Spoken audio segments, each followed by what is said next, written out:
வணக்கம். இன்னும் ஒரு வீடியோல உங்களை சந்திக்கிறேன். இன்றைய நாள் இலங்கையினுடைய ஜனாதிபதி தேர்தலுடைய பரபரப்பான ஒரு நாள்னு சொல்லலாம். இன்றைய நாள்ல இலங்கையினுடைய 9வது ஜனாதிபதி தேர்தலுக்கான பிரச்சார கூட்டங்கள் இறுதி கட்டத்தை அடைந்திருக்கிற நாள். இன்று நள்ளிரவு 12 மணி முதல் இந்த பிரச்சார மேடைகள் பிரச்சார கூட்டங்கள் நிறுத்தப்படுகிறது.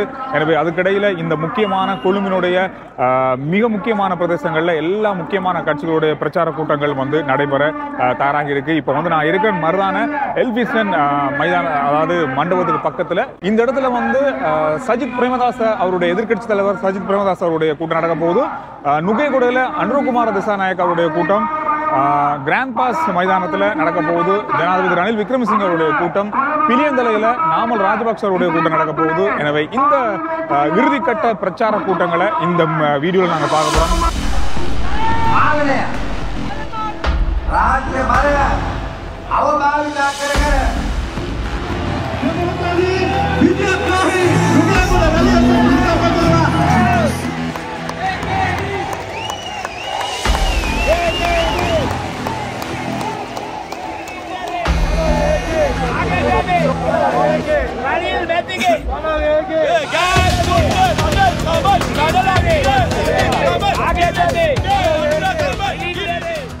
மருதான புகையிரத நிலையம், அதுக்கு பக்கத்தால் இருக்க ரோடு உங்க எல்லாருக்குமே தெரியும்.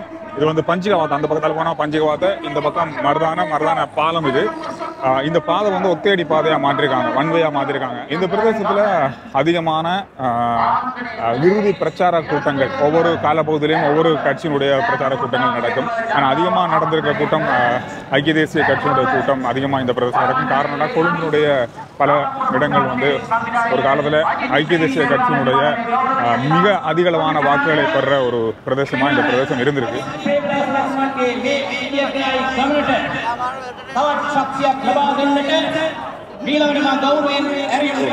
திருவிழாமா இருக்கு. இன்றைக்கு ஒவ்வொருவருக்கும் கிட்டத்தட்ட 3-4 கூட்டங்கள் இருக்கு. அதாவது ஒவ்வொரு பிரதேசங்களையும் வேறு பிரதேசங்கள்ல 3-4 கூட்டங்கள் இருக்கு. அது எல்லாத்தையும் முடிச்சுட்டு தான் இந்த கூட்டத்திற்கு வருவாங்கன்னு நினைக்கிறேன். நான் நினைக்கிறேன் எத்தனை மணிக்கு இதுல இந்த கூட்டம் முடிவடையும் தெரியாது. நாம ஒவ்வொரு கூட்டத்துக்கும் போயிருக்கோம். அடுத்ததா கிராண்ட் பாஸ் நடக்க போற ஜனாதிபதி ரணில் விக்ரமசிங்க அவருடைய கூட்டத்துக்கு போகிறோம். அதுக்கு பிறகு நுகைகுடையில் நடக்கிற அனுரகுமார திசாநாயக் இந்த மீட்டிங்கை முடிச்சுட்டு அங்க போவோம்.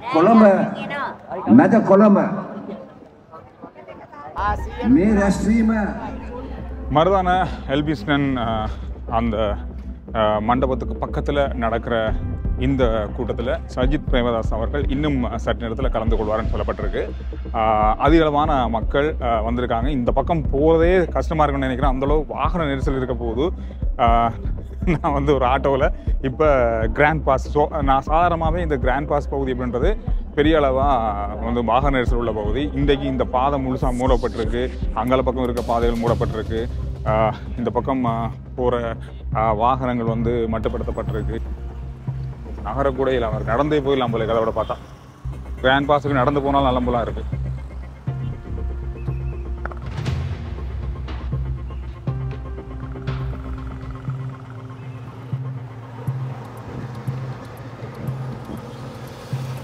என்ன சொல்றாங்க மக்கள்? என்ன நடக்கும்? 2 வேணா ரணில் சஜித்தா இல்ல அனுராக் சஜித்தா? அனுராக் சஜித் வர வாய்ப்பு இருக்கு. கிராண்ட் பாஸ் ரணில் விக்ரமசிங்க அவருடைய கூட்டம், இறுதி கூட்டம் நடக்கிற பிரதேசம் இது. இந்த இடத்துல அமைதி தான் இருக்கு. இன்னும் கொஞ்சம் நடக்கணும். நாம இதுக்காக வாகனங்கள் போக இல்லாது. அந்த இடத்துக்கு போய் பார்ப்போம். கொஞ்சம் அமைதியா இருக்கு. அங்க எப்படி இருக்குன்னு தெரியல. இன்றைய நாளில் இன்னொரு முக்கியமான விஷயம், அத்தனை வேட்பாளர்களுக்கான இறுதி கூட்டம் நடைபெறுற எல்லா பிரதேசத்திலையும் அதிகளவான பாதுகாப்பு பலப்படுத்தப்பட்டிருக்கிறது. எல்லா வகையிலும் எல்லாருக்கும் அந்த பாதுகாப்பு சமமாக வழங்கப்பட்டிருப்பதாக சொல்லப்பட்டிருக்கு.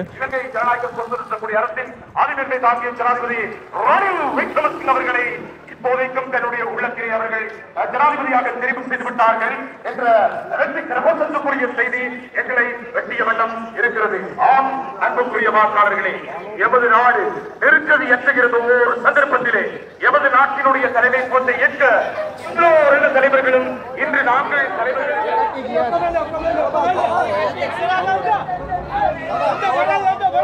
ஹாய், நல்லா இருக்கீங்களா? அதிகமானவர்கள் வந்து தேசிய கொடியை கொண்டு வரதான் பார்க்கக்கூடியதாக இருக்கு. ரணில் விக்ரமசிங்கருடைய கூட்டத்திற்கு அவருடைய சின்னம் ஏந்திய கொடிகள் குறைவாக இருக்கு. தேசிய கொடி அதிகமாக மக்கள் வந்து கொண்டு வரதை பார்க்கக்கூடியதாக இருக்கு. எல்லா கையிலையும் தேசிய கொடி இருக்கு. ஓ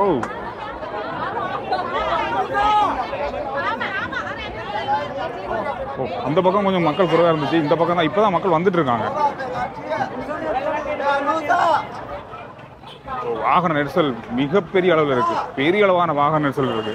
நாம இப்படியே முடிச்சுட்டு இந்த பக்கமா நுகைகூட ஆனந்த சமரகோன் திறந்த வழி அரங்கில் நடந்து கொண்டிருக்கிற கூட்டமான தேசிய மக்கள் சக்தியினுடைய கூட்டத்துக்கு போறோம். அதாவது எம்பிபி அன்றுகுமார் திசாநாயக்க அவருடைய கூட்டத்துக்கு போறோம். கொழும்பு நகரம் மிகப்பெரிய அளவில் களை கட்டி இருக்கு. எல்லா இடமும் வாகனம், இரவு கடைகள். அதாவது இந்த கிரிக்கெட் மேட்ச் நடக்கும் இந்த பிரதேசத்தில் அந்த நேரத்தில் இப்படி தான் இருக்கும். அதை விட அதிகமாக இருக்கு மக்கள். பரவாயில்ல இருக்காங்க எல்லா இடமும். நிறைய ஆட்டோக்கள் வந்து வராங்கல்ல, எல்லாம் அந்த பக்கம் போகிறதுக்கு சரியான டிராஃபிக் பாருங்க. எல்லாம் ரெட் கலர்ல இருக்கு நிறைய இடங்கள்ல. சரியா 25 நிமிஷத்துல போயிடலாம். 8.9 கிலோமீட்டர் இருக்கு. இப்போ நேரம் வந்து 7:34. வாகன நெரிசலாக இருக்கு, போக முடியல. இந்த கூட்டத்தினா இதில் அவங்களுடைய அதான் அன்றுகுமார் அவருடைய பேஜில் பார்த்து கொண்டிருக்கும் போது 2 லட்சம் பேர் லைவாக பார்த்து கொண்டிருக்காங்க. கூட புகையிரத நிலையத்துக்கு பக்கத்துலாம் இந்த கூட்டம் நடக்குது. ஆனால் இதுக்கு அங்கால புகையிலுமா தெரியல, அவ்வளவு மக்களாக இருக்கு.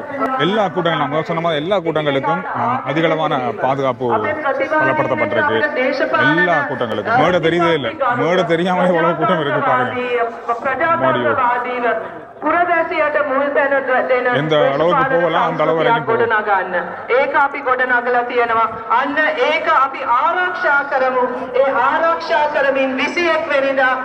அதிகளவான இளைஞர்களை வந்து என்பிபியுடைய கூட்டத்தில் பார்க்க கிடைக்கும். அதிகளவான இளைஞர்கள் இருக்காங்க.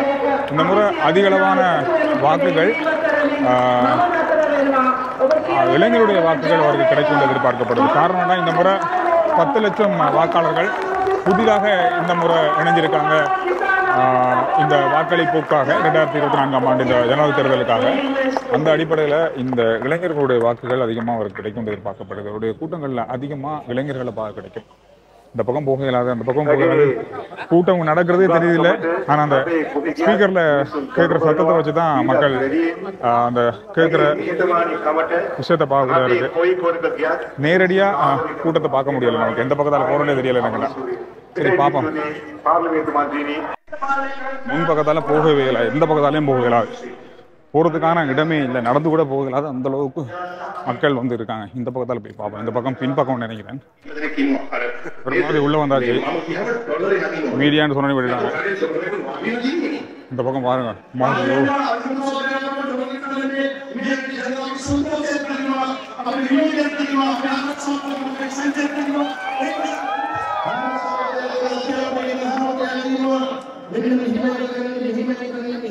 எல்லாமே வந்து அதிகமாக முதல் சொன்ன மாதிரி இளைஞர்கள் தான் நிறைய பேர். අපි උගලට තරහ වෙන්නේ නැහැ. නව පොඩ්ඩක් කල්පනා කරන්න. දැන් එන්න සමගි ජනපදයේ කට්ටියට තේරුම් දීලා තියෙනවා. මේ ඩයල් එක අවුල් නැත්නම් මේ වැඩේ කරන්න. அன்றுகுமார் திசாநாயக்க அவர்கள் கூட்டத்தை கொண்டு வந்திருக்காரு.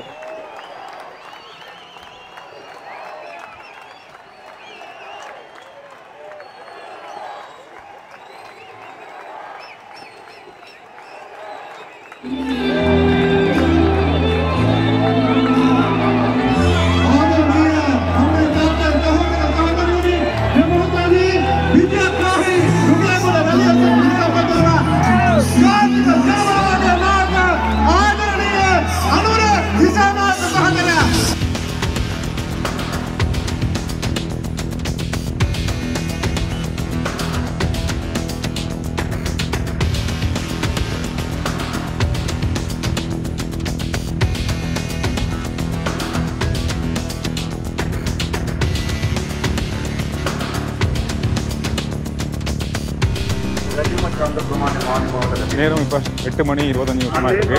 நள்ளிரவு 12 மணிக்கு முதல்ல இந்த வீடியோ அப்லோட் பண்ணணும். காரணம் என்னன்னா, நள்ளிரவு 12 மணியோடு இந்த பிரச்சாரங்கள் நிறைவுக்கு வருது. அதுக்கு முதல்ல இந்த வீடியோ அப்லோட் பண்ணணும்.